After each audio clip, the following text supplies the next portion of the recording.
Hello Wargamers, it's me Callum from TableTopBanter, and in today's video we are going to go and have a look at some of the progress I've been making with the Age of Sigmar starter set.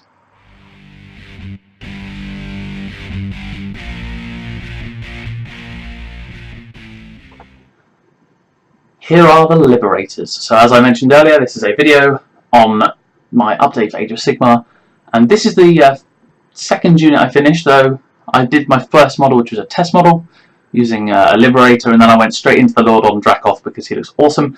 So these Liberators, I think these models look exceptional. The sculpts, again, through this entire box set, have been stunning. A joy to put a paintbrush on, to be quite honest with you. And yes, I've kept a nice simple paint scheme because I wanted to have them synergize well with my Wood Elves and Sylvaneth, because really the whole point of that army of this army is to match that one, so that if I play my Forces of Order, they're all nice and neat together. Well, this particular army is supposed to synergize well. Now, obviously the main two colours you can see here are a nice deep green and a relatively bright silver, so I'm just going to take you over what I did for those, because although it's not exceptional, this is some of the best painting I've done to date, in my opinion.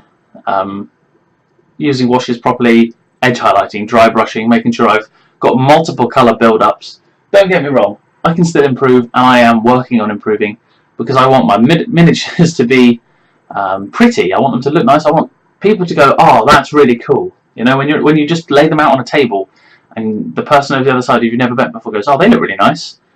That's what I want. I'm not expecting like that belongs in the display cabinet, but just a nice. I'll set off a nice right now. So the metallic, the silver, what I did for that was I did a base coat of lead belcher. So I thin my paints way down now, because I realise that multiple layers are better. But still, for some reason, this lead belcher seems to just lay down so ridiculously evenly that it still only needs one thin coat. So I did one thin coat of that. I then washed the metallics with non-oil. And I know what you're thinking, hang on, everyone does this, base coat and wash. And yes, everyone does a base coat and wash. Unless you're, you know, a Supremo, in which case you do non-metallic or metallic non-metallic metals.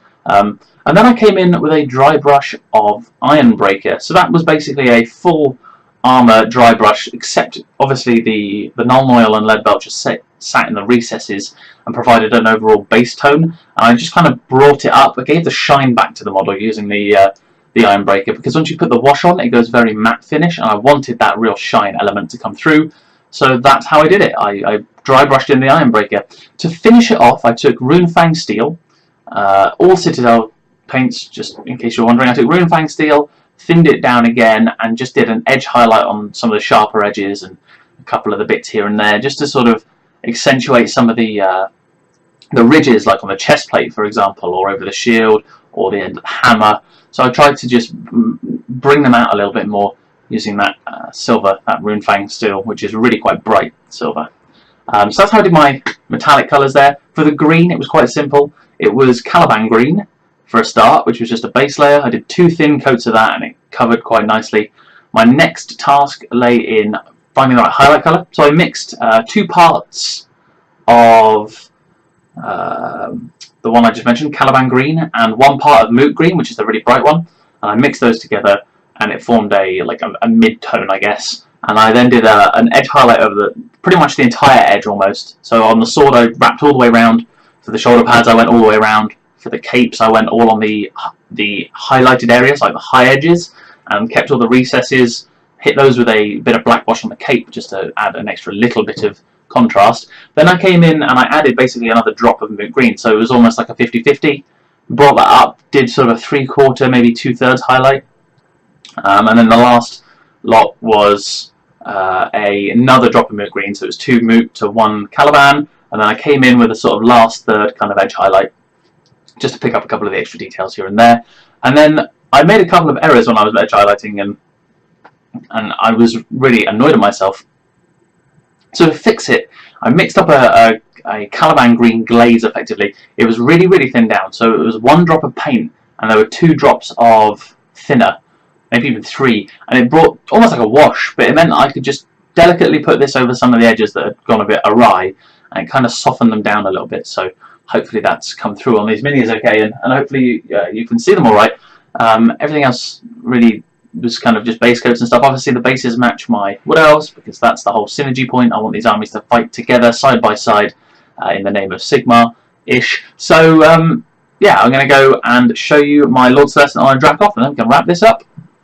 Okay, so here we have the first unit that I finished painting, because I did start my Liberators before this. Obviously the ones you've already seen, but this is the wonderful Lord-Celestant on a Dracoff. I think he looks absolutely amazing. Not my painting, but the model, the sculpt is beautiful. A bit of a pain to put together, if I'm honest. There are areas where I think green stuff would probably be better suited than not green stuff, but that's not something I've worked with yet, and it's something I'd like to get hold of and get the hang of before I try that on anything too soon. But man, this model is cool. There's not much else to say really. I've really tried to put a bit more effort into painting a bit neater, and like I said in a couple of previous videos, I want the production quality to go up, so I want these videos to really encapsulate what I have created here in this model, and I would love for you to be able to immerse yourself in the way that I do when I look at things like this. So this is my Lord-Celestant on a Dracoff. I am yet to name him.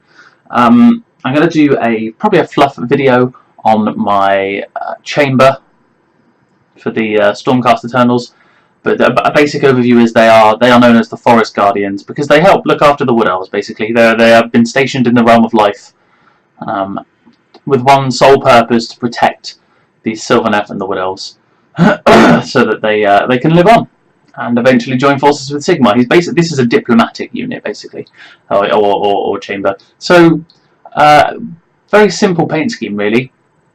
As you will have seen earlier, obviously the greens and the silvers are the main core elements, with a smattering of red here and there. For the Dracoff, I did something slightly different. So for the first time, I really tried to get the dry brushing just right. So hopefully it's clear. If it isn't, I will endeavour to make it so. I know that my light source is a little bit funny at the moment, so it's not actually letting me. Well, basically, when I have it up, it just washes away the colour, and I'm not really good enough at finding the right thing for that just yet. But you might be able to see some examples in the leg to the right of the screen there, where I did a base coat of Vallejo's dark grey, and then I came in with 3 different dry brushes before I did a glaze just to cover the whole thing. So the dry brushes were Administratum Grey from Citadel, then a mix of Administratum Grey and, oh golly, it's the really, really bright blue Lothran Blue. And I did a 1-to-1 mix of those to make this kind of bluey grey. And then I went over the top of that with Celestial Grey, just to tone that blue back down again. Then once I put the glaze over the top, it just made everything really subtle. It's actually kind of sad, because it took away all the effort, but it didn't, because when you look at it, there are subtleties, and it's just those subtleties that I think work better than a dry brush on its own. So this is a tip I picked up from Vince Venturella, talking about glazing and stuff like that a few hobby cheating videos ago, and I'm really starting to understand why he takes such care over the models, because when you get to the end, or the near end, as this is I would say 95% done, I still want to work on it, but I'm not confident that I can get the result I want to just yet. So I'm stopping here. I'll come back to it maybe a month or 2 later when I've got a couple more techniques down, and I will work on it from there. But at the moment I'm really, really pleased with how this looks. It is some of the better stuff that I've done so far, and I really want my Stormcast Eternal to match that kind of ethos of better than the stuff I've done before. I mean, I suppose we all do with how we paint, but I'm quite happy saying, you know what, my Dryads, they're tabletop, because I don't want to paint like 15 trees.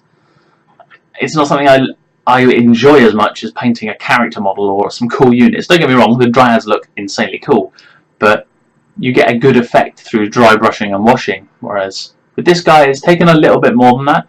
So it's the same procedures for the green and the silver as I mentioned earlier with the Liberators, but yeah, obviously the Dracoff took a little bit of extra work, but that's fine. I feel it was worth it. I really like how it's come out. I look forward to putting more effort into these kind of things, in particular with Age of Sigmar, because the models, they're so good. So I'm really looking forward to really delve into more of this stuff.